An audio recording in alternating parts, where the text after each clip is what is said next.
بسم اللہ الرحمن الرحیم والصلاة والسلام علی اشرف الانبیاء والمرسلین وعلی آلہ واصحابہ الغر المیامین اما بعد۔ دیکھیے جلدی سمجھ لیجیے، کیوں بج رہا ہے یار؟ کون سا گڑبڑی ہے؟ جلدی جلدی کہ یہ جو ساری بھاگ دوڑ ہے، جو اٹھا پٹک پوری کی پوری ہے، میں نے لفظ استعمال کیا بھاگ دوڑ اٹھا پٹک۔ بھاگ دوڑ کا مطلب کیا ہوا کہ رمضان کے اس مہینے میں خاص طور سے، رمضان کے علاوہ عام طور سے ہم سارے کے سارے لوگ بھاگ دوڑ کے اندر لگے ہیں، چاہے کسب معاش روزی حاصل کرنے کے لیے بھاگ دوڑ کر رہے ہیں، صبح سویرے اٹھ رہے ہیں، یا اسی طریقے سے بچوں کو اسکول مدرسہ مسجد پہنچانے کے لیے بھاگ دوڑ کر رہے ہیں، یا پھر اس کے علاوہ نماز پڑھنے کے لیے بھاگے جا رہے ہیں، یا رمضان کے مہینے میں سحری کا انتظام کر رہے ہیں، افطاری کا انتظام کر رہے ہیں، افطاری کروا رہے ہیں، سن رہے نا، کرنا کھا رہے ہیں، افطاری کر بھی رہے ہیں، افطاری کروا بھی رہے ہیں۔ یہ جو جتنا ہے، پھر اس کے بعد آپ بھاگے نماز تراویح کے لیے آئے، نماز پڑھی آپ نے، تراویح پڑھی، یہ سب بھاگ دوڑ ہے، یہ بھاگ دوڑ ہے۔ اس کے بعد بھاگ دوڑنے کے بعد پھر اٹھا پٹک ہے۔ آپ نے 20 رکعت تراویح پڑھی، 3 رکعت وتر آپ نے پڑھی، 4 رکعت فرض پڑھا، پھر 2 رکعت سنت پڑھا، کچھ لوگوں نے اس سے پہلے کچھ سنت پڑھی، یہ سب اٹھا پٹک ہے۔ یہ سب کیوں ہے؟ ان سب کا مقصد میرے عزیزوں، میرے بھائیوں، صرف اللہ تبارک و تعالیٰ کو راضی کرنا ہے اور اللہ تعالیٰ کے قریب ہونا ہے۔ دو باتیں، اللہ تعالیٰ کو راضی کرنا، اللہ تعالیٰ کے قریب ہونا۔ اس میں پہلے بات سمجھ لیجیے کہ اللہ تعالیٰ پہلے ہم سب کے قریب ہے، اللہ تعالیٰ ہم سب کے قریب ہے۔ اللہ نے سیدھا ارشاد فرمایا نحن اقرب الیہ من حبل الورید، دوسرے میں فرمایا اللہ ولی الذین آمنوا، اللہ تعالیٰ ولی ہے، دوست ہے، قریب ہے ان کا جو صاحب ایمان ہے۔ اب ہماری ایک کوشش ہے کہ ہم اللہ تعالیٰ کے قریب ہو جائیں۔ اللہ تعالیٰ کا قرب ملنے سے پہلے ہمیں ضروری ہے کہ ہم اللہ تعالیٰ کو راضی کر لیں۔ جب کوئی راضی ہوتا ہے ہم سے، جب کوئی ہم سے خوش ہوتا ہے، جب کوئی ہم سے محبت کرتا ہے، جب کوئی ہم سے لگاؤ رکھتا ہے، تو وہ ہمیں اپنے پاس بیٹھنے دیتا ہے۔ یہ میرا ایک جملے سنیں، لمبی چوڑی بات نہیں ہے، تبھی ہمیں وہ اپنے پاس بیٹھنے دیتا ہے، تبھی وہ ہماری جو ہے بات کو سنتا ہے، تبھی اگر اس کے ضرورت پوری کرنے کے لائق ہوتی ہے تو ہماری ضرورت کو پوری کرتا ہے۔ اللہ تعالیٰ جب ہم سے راضی ہوگا تو ہمیں اپنے قریب بیٹھنے دے گا، جب اللہ تعالیٰ ہمیں اپنے قریب کر لے گا تو ہماری بات اللہ تعالیٰ سنے گا، جب اللہ تعالیٰ ہماری بات کو سنے گا اور ہم اللہ تعالیٰ کو اپنی بات سنائیں گے تو اللہ تعالیٰ ہماری ضرورتوں کو پورا کرے گا۔ اس کے بغیر کچھ بھی نہیں ہو سکتا ہے۔ یہ جو قریب ہونا ہے نا، یہ جو قریب ہونا ہے، اللہ تبارک تعالیٰ کے قریب ہونا ہے، یہ قریب کیسے ہوں گے؟ اللہ تعالیٰ کے قریب ہونے کے لیے سب سے پہلے اللہ تبارک و تعالیٰ کو جاننا ضروری ہے، پھر اللہ تبارک تعالیٰ کو ماننا ضروری ہے۔ ہم جانتے ہیں اللہ تعالیٰ کو، مانتے ہیں اللہ تبارک تعالیٰ کو، پھر اس کے بعد جو تیسری باری آتی ہے میرے عزیزوں، وہ اللہ تعالیٰ کو پہچاننا ضروری ہے۔ کیا ضروری ہے بھائی؟ ارے یار بولو نا، ختم کرتے تقریر۔ اللہ تعالیٰ کو پہچاننا ضروری ہے۔ جب تک اللہ تعالیٰ کو آپ پہچانیں گے نہیں تو اس کے قریب جائیں گے نہیں، جب تک پہچانیں گے نہیں اس کے قریب جائیں گے نہیں۔ آپ اللہ تعالیٰ کی معرفت حاصل کیجیے، اللہ تعالیٰ کی پہچان حاصل کیجیے۔ اب سوال سیدھا یہ ہے جلدی میں کہ آخر اللہ تعالیٰ کی پہچان حاصل ہوگی کیسے؟ ہم اللہ تعالیٰ کو پہچانیں گے کیسے؟ اللہ تبارک و تعالیٰ کی محبت کو دلوں میں اتاریں گے کیسے؟ اللہ تعالیٰ کی اہمیت کو جانیں گے کیسے؟ اللہ کی بڑائی اور اس کی کبریائی کا اعتراف کریں گے کیسے؟ اس کی صمدیت، اس کی ابدیت کا اقرار کیسے کریں گے؟ اس کی قوت کا، اس کی رزاقیت کو تسلیم کیسے کریں گے؟ اس اللہ تبارک و تعالیٰ کو ہر ذات سے اعلیٰ اور عرفہ اور اکبر سمجھیں گے کیسے؟ سوال سیدھا یہ ہے۔ تو اس کا جواب یہ ہے کہ وہ لفظ قرآن کے ذریعے، لفظ قرآن کے ذریعے، قرآن کے ذریعے اللہ تعالیٰ کی معرفت حاصل ہوتی ہے، اللہ تعالیٰ کا پہچان حاصل ہوتا ہے۔ کس کے ذریعے بھائی؟ قرآن کے ذریعے۔ جاننے کا تو انسان پہلے سے جانتا ہے، محسوس تو انسان پہلے سے کرتا ہے۔ ہر بچہ جو مسلمانوں کے گھر میں پیدا ہوا وہ مانتا بھی ہے کہ اللہ ہے، کیونکہ اس کے ماں باپ نے بتایا ہے. لیکن اللہ کی معرفت حاصل کرنے کے لیے ضروری ہے کہ ہم جو ہے لفظ قرآن کا استعمال کریں. اور لفظ قرآن کا مطلب ہوتا ہے قرأ یقرأ سے بنا ہوا ہے، اور قرأ کا مطلب ہوتا ہے پڑھنا. قرأ کا مطلب ہوتا ہے پڑھنا. اللہ تعالیٰ نے پہلے اپنے حبیب کو کیا فرمایا؟ اقرأ. اقرأ پہلے فرمایا پڑھیے. کیسے؟ آپ جانتے تو ہیں اللہ تعالیٰ کو، مانتے تو ہیں اللہ تبارک و تعالیٰ کو، لیکن اگر اللہ کی معرفت حاصل کرنا ہے تو آپ کو پڑھنا پڑے گا. آپ کو پڑھنا پڑے گا. لہذا اقرأ پڑھیے. بسم ربک الذی خلق، اس رب کا نام لے کر کے جس رب نے خلق کیا ہے اس کا نام لے کر کے پڑھیے. آپ پڑھیں گے کس چیز کو؟ پڑھنے والی اصل چیز ہے کون سی؟ پڑھنے والی اصل کتاب وہ ہو سکتی ہے جو قیامت تک باقی رہنے والی ہو، جو ابد ہمیشہ ہمیشہ کے لیے باقی رہنے والی کتاب ہو، جو میرے حبیب کا معجزہ خالدہ ہو. اس کتاب کو پڑھنے کا حکم دیا گیا. تو آپ کو حکم یہ دیا گیا اقرا، پڑھیے. آپ جب پڑھیں گے تو آپ اللہ کی معرفت، اللہ کی پہچان، اللہ کا جاننا آپ کو مل جائے گا. کس چیز کو پڑھیں گے؟ قرآن کو پڑھیں گے. قرآن کو جب آپ تھوڑا سا آگے جائیں گے، قرآن کو جب آپ آگے جائیں گے تو قرآن کو یوں کہہ لیا جائے 3 طریقے کے قرآن آپ کو نظر آئیں گے. کتنے طریقے کے بھائی؟ 3 طریقے قرآن کو نظر آئیں گے.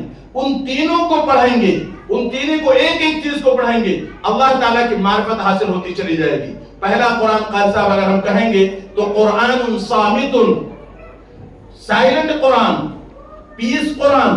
وہ قرآن جو بولتا نہیں ہے، وہ قرآن جو چلتا پھرتا نہیں ہے، وہ قرآن جس کی تلاوت نہیں کی جاتی ہے، لیکن اس قرآن کو پڑھا جاتا ہے، اس قرآن کے اندر غور کیا جاتا ہے اور اس قرآن کے اندر غوطہ لگایا جاتا ہے. جب اس قرآن پر غور ہوتا ہے، اس میں غوطہ لگایا جاتا ہے، اس کی گہرائی اور گہرائی تک چلا جاتا ہے، تو اللہ تعالیٰ کی معرفت نکل کر کے سامنے آتی ہے. اور گہرائی میں جانے والا، غوطہ لگانے والا، وہاں تک تہ میں پہنچنے والا بندہ کہتا ہے کہ ہے نہ کوئی ذات ایسی جس کو عدم سے وجود میں لانے والی ہے، اس کو پیدا کرنے والی ہے، اس کو ہر طریقے کی سہولتیں دینے والی ہے. وہ قرآن صامت، وہ سائلنٹ قرآن، یہ پوری کائنات، یہ پوری دنیا ہے. یہ سائلنٹ قرآن پوری دنیا ہے.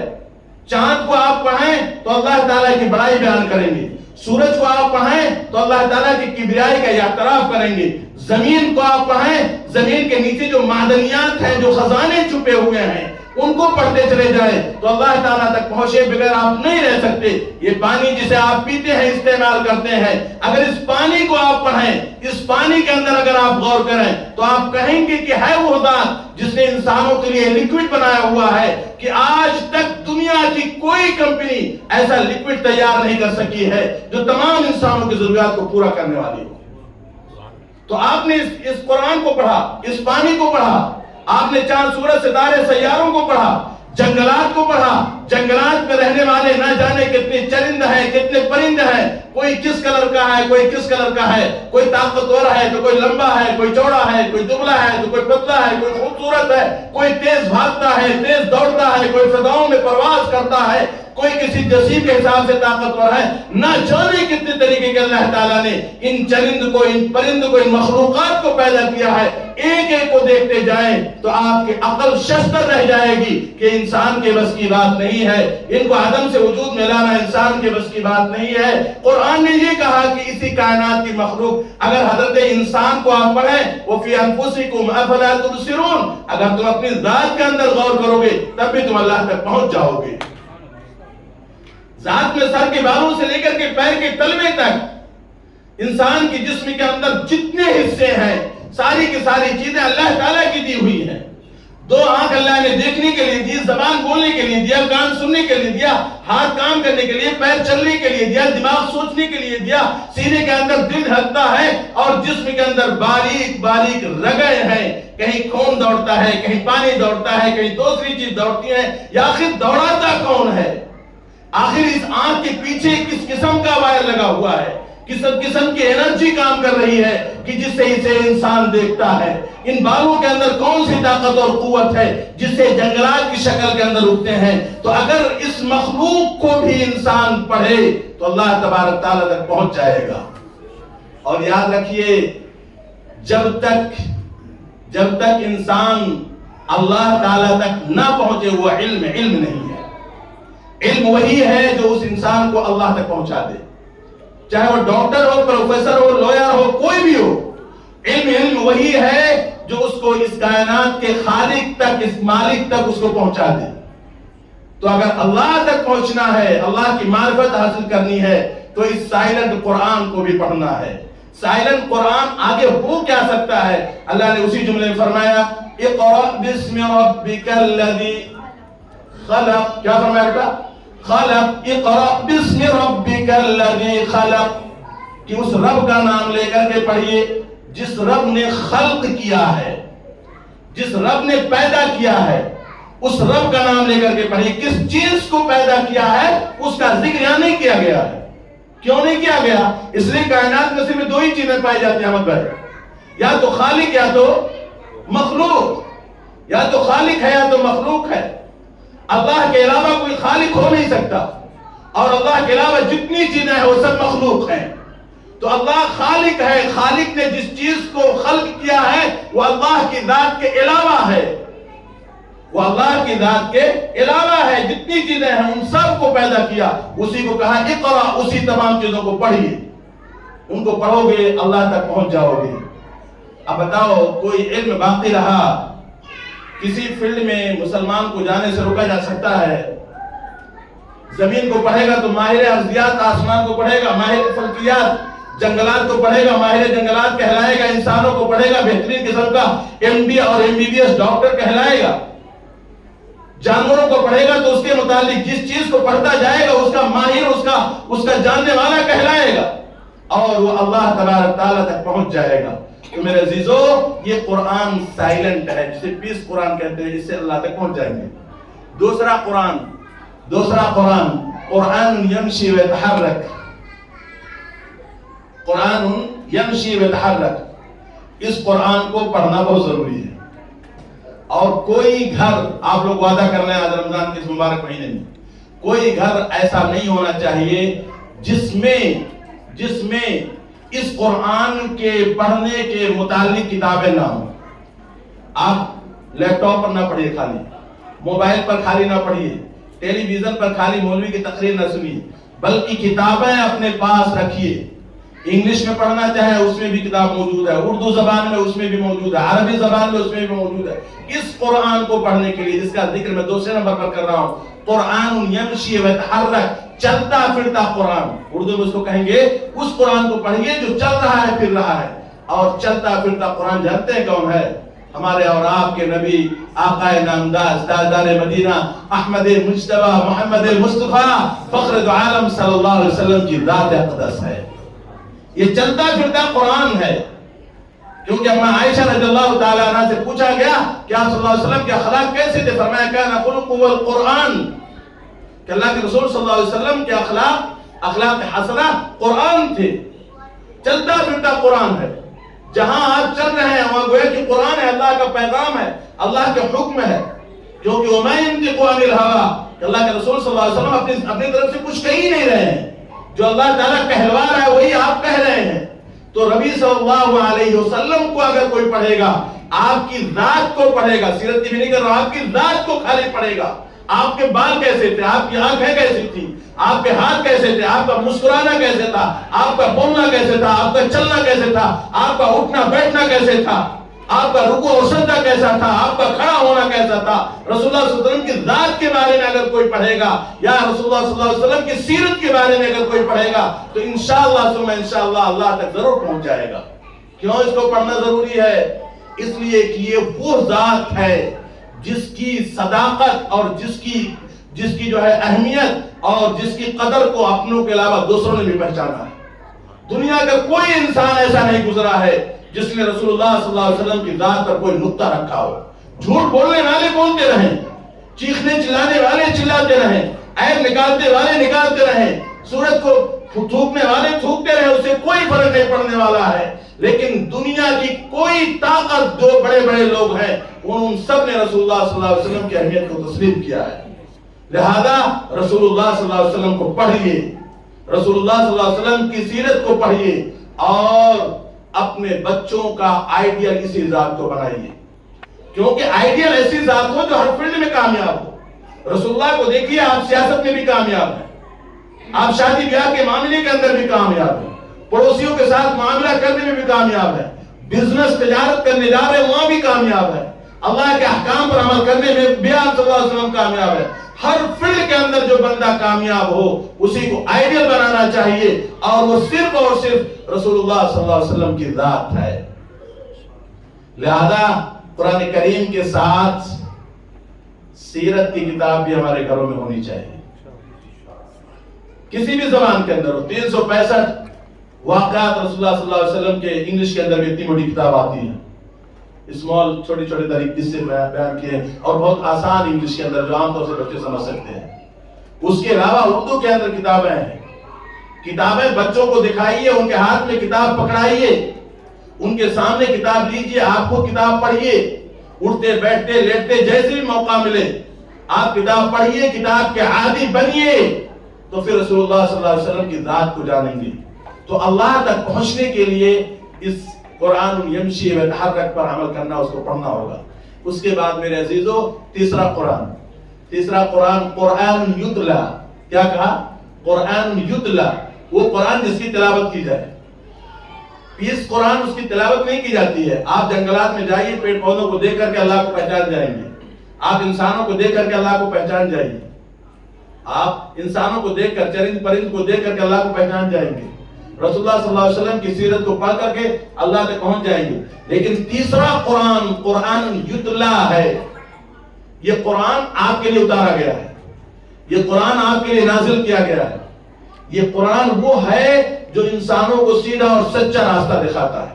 ان هذا القرآن يهدي للتي هي اقوم، قیم اور قائم نہیں کہا، یہ اقوم اس میں تفصیل کا صیغہ ہے، جو سب سے سیدھا راستہ، سب سے اچھا راستہ ہو سکتا ہے، وہ راستہ آپ کو ایک قرآن دکھاتا ہے۔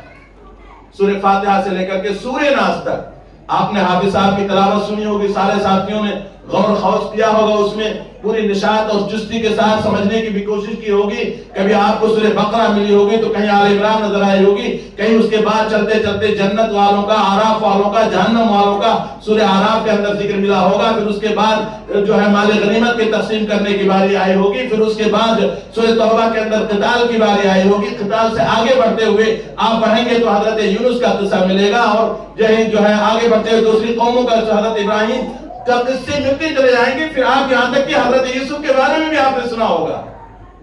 سب سے آپ کو عبرت ملنی چاہیے۔ سورہ کہف میں چلے ہوں گے تو آپ جیسے نوجوانوں کا ذکر آیا ہوگا، اس سے بھی آپ کو عبرت ملی ہوئی ہوگی۔ حافظ صاحب پڑھتے جا رہے ہوں گے، آپ سنتے جا رہے ہوں گے، اللہ تعالیٰ کے احکام آپ کو ملتے جا رہے ہوں گے، لیکن آپ کو ان احکام میں غور کرنا ضروری ہوگا، اس کے تراجم کو پڑھنا ہوگا اور تلاش کرنا ہوگا کہ میرے رب نے میرے بارے میں قرآن میں کہاں ذکر کیا ہے۔ میں بھی تو اللہ کا بندہ ہوں کہ نہیں؟ بولو نا بھائی، ہیں کہ نہیں آپ اللہ کے بندے؟ اللہ کے بندے آپ ہیں، لیکن آپ کو تو سوچنا ہوگا نا کہ میرے بارے میں کہاں ذکر کیا ہے۔ آپ نے سورہ بقرہ کی پہلی آیت پڑھ لی، الف لام میم ذالک الکتاب لا ریب فیہ، آگے کیا ہے؟ ہدی یا رب، اللہ کہتا ہے ہدی للمتقین، متقیوں کے لیے کتاب ہدایت ہے۔ کس کے لیے بھائی؟ وہ کہاں سے آئیں گے؟ متقی کہاں سے آئیں گے؟ کہاں سے آئیں گے بتاؤ نا یار، مسئلہ کیا ہے؟ اب مجھے اس میں فٹ کرنا پڑے گا، یہ جو متقیوں کی جماعت ہے میں ان میں سے ہوں کہ نہیں ہوں، میرا شمار ان میں سے ہو رہا ہے کہ نہیں ہو رہا ہے، ڈھونڈنا ہوگا کہ میرا اس سے تعلق ہے کہ نہیں ہے۔ اگر تعلق نہیں ہے تو آدمی پیچھے ہٹ کر کے تھوڑا دیکھے گا کہ آخر ان کے اندر کون کون سی خوبیاں پائی جاتی ہیں، ان کے اندر کون کون سی صفات پائی جاتی ہیں جن کی وجہ سے متقین کو کہا جاتا ہے، لہذا ان خوبیوں کو میں بھی اپنا کر کے ان کے اندر داخل ہو جاؤں گا۔ پھر اس کے بعد آگے بڑھتے ہوئے دوسرے صفحے پر آپ جائیں گے تو اللہ تعالیٰ نے منافقین کا ذکر کیا ہے کہ جو دھوکہ دیتے ہیں، یخادعون اللہ والذین آمنوا، وہ لوگ اللہ کو اور ایمان والوں کو دھوکہ دیتے ہیں۔ اللہ کہتا ہے کہ نہیں، نہ اللہ کو دھوکہ دے سکتے نہ ایمان والوں کو، بلکہ وہ خود اپنے آپ کو دھوکہ دے رہے ہیں۔ اب وہاں تھوڑا سا ڈرنا ہوگا کہ کہیں ایسا تو نہیں ہے کہ میرے اندر وہ صفتیں پائی جاتی ہیں جو منافقین کے اندر پائی جاتی ہیں۔ دیکھنا ہوگا، غور کرنا ہوگا۔ پھر اس کے بعد اللہ تعالیٰ کے کہتا ہے وَإِن كُنتُمْ فِي رَيْبٍ مِّمَّا نَزَّلْنَا عَلَىٰ عَبْدِنَا، کہ اگر تم ریب کرتے ہو قرآن پر تو چونک جانا ہوگا کہ کہیں ایسا تو نہیں کہ میں بھی شک کرنے والا ہوں، تو میرے بارے میں بھی اللہ کا یہ چیلنج ہو جائے گا۔ تو میرے عزیزوں، کہنے کا مقصد یہ ہے کہ پورے قرآن کے اندر ہمیں غور کرنا ہوگا اور اپنے بارے میں تلاش کرنا ہوگا کہ میرے متعلق اللہ تبارک تعالیٰ کہاں کیا کہہ رہا ہے، میرا شمار کن لوگوں میں سے ہو رہا ہے۔ سچوں کا ذکر کیا، میں سچا ہوں کہ نہیں ہوں؟ امانت میں خیانت کرنے والوں کا ذکر کیا، کہیں میں ایسا تو نہیں کہ خیانت کرنے والوں میں ہوں؟ بدعہدی کرنے والوں کا ذکر کیا، چغلی کرنے والے، غیبت کرنے والے، حسد کرنے والوں کا ذکر کیا، اور اسی طریقے سے اللہ تعالیٰ نے اچھائیوں کی طرف بلانے والوں کا، امر بالمعروف کرنے والوں کا، دعوت دینے والوں کا ذکر کیا۔ تو تلاش کرنا ہوگا کہ میرا شمار کن لوگوں میں سے ہے، چاہے مرد ہو یا عورت ہو۔ مردوں کو بھی دیکھنا چاہیے کہ میرا شمار کن لوگوں میں سے ہے، عورتوں کو بھی دیکھنا چاہیے کہ میرا شمار کن لوگوں میں سے ہے، کیونکہ اللہ تعالیٰ سب سے پوچھے گا۔ اور یہ جو قرآن کریم ہے، آپ لوگ اب تھک گئے ہیں، میں سنانا چاہ رہا تھا کچھ اور، لیکن یہ جو قرآن ہے نا میرے عزیزو، اس قرآن کو پڑھنا سیکھو، اس قرآن کو پڑھنا سیکھو۔ یہ عیب کی بات ہے کہ ہم قرآن نہ پڑھنا جانیں، یہ عیب کی بات ہے کہ ہم قرآن صحیح نہ پڑھ سکیں، ہم قرآن کی صحیح تلاوت نہ کر سکیں، یہ عیب کی بات ہے۔ یاد رکھیں کسی طریقے کا کوئی بہانہ چل ہی نہیں سکتا ہے۔ بعض دفعہ لوگ بہانہ کرتے ہیں کہ ہم تو عمر دراز سے نہیں سیکھا جاتا۔ صحابہ کرام کی ایک بڑی تعداد ان لوگوں کی تھی جو کبیر السن تھے، عمر دراز تھے، بڑی تعداد ان صحابہ کرام کی تھی، اور وہ صحابہ کرام سیکھ رہے تھے۔ اسی وجہ سے حضرت عبداللہ بن مسعود نے روایت کیا ہے کہ اگر قرآن، رسول اللہ فرمائے کہ اگر کوئی قرآن پڑھتا ہے، پڑھ نہیں سکتا، اٹک اٹک کر پڑھتا ہے، تو اس کو دوہرا اور ڈبل ثواب ملتا ہے، تتعتع فی القرآن۔ تو قرآن کا حق یہ ہے کہ اس کو سیکھا جائے، اس پر پہلا حق ایمان لایا جائے، دوسرا حق یہ ہے اس کا کہ قرآن کریم کو پڑھا جائے، تیسرا یہ ہے کہ صحیح پڑھا جائے، اس پر غور کیا جائے اور اس میں تدبر کیا جائے، اس پر تفکر کیا جائے۔ تفکر کا مطلب یہ ہے کہ عملی زندگی کے اندر اس کو اتارا جائے۔ تدبر غور کرنا مل گیا، عملی زندگی کے اندر بندے نے اتارا۔ اور آخری بات، کوشش یہ کی جائے کہ یہ قرآن کریم ہماری آنے والی نسلوں تک پہنچ جائے، ہماری آنے والی نسل اس سے دور نہ ہو۔ کیوں؟ اس لیے دیکھیے جملہ میرا سنیے، یہ شاید کڑوا ہو۔ دیکھیے یہ جو زمانہ چل رہا ہے فی الحال نا، اور ہم لوگ جو ہندوستانی ہیں نا، ہم لوگ کے ساتھ بڑا مسئلہ ہے۔ یہ چھٹائی والا دور ہے، چھٹائی والا دور، چھٹائی کی جا رہی ہے اللہ کی طرف سے۔ کچھ مٹھی بھر لوگ ہوں گے جو صحیح معنوں میں ایمان پر اور اسلام پر باقی رہیں گے، اور باقی سب چھانٹ دیے جائیں گے۔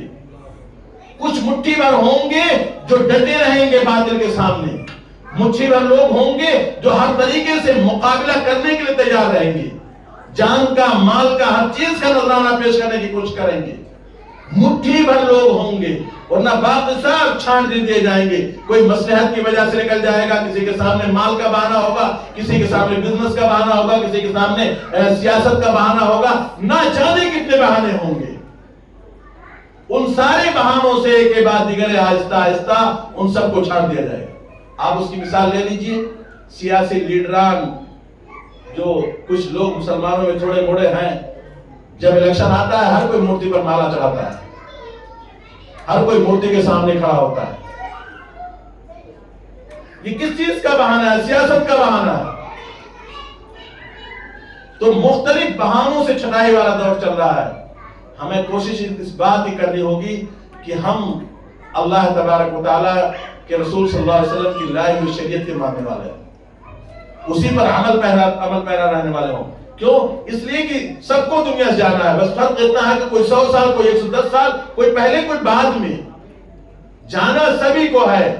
لیکن جو ایمان پر قائم رہا، باقی رہا، اور اس نے اپنی نسل کی فکر کی کہ ایمان پر اس کی نسل قائم اور باقی رہے، وہ لوگ دنیا اور آخرت دونوں میں کامیاب ہوں گے۔ اللہ تعالی ہم سب کو اپنی معرفت نصیب فرمائے اور ان تینوں طریقے سے قرآن کریم تک پہنچنے کی توفیق عطا فرمائے۔ یہ مختصر سی بات میں نے کر دی ہے۔ جزاکم اللہ خیر، بارک اللہ تعالی فیکم۔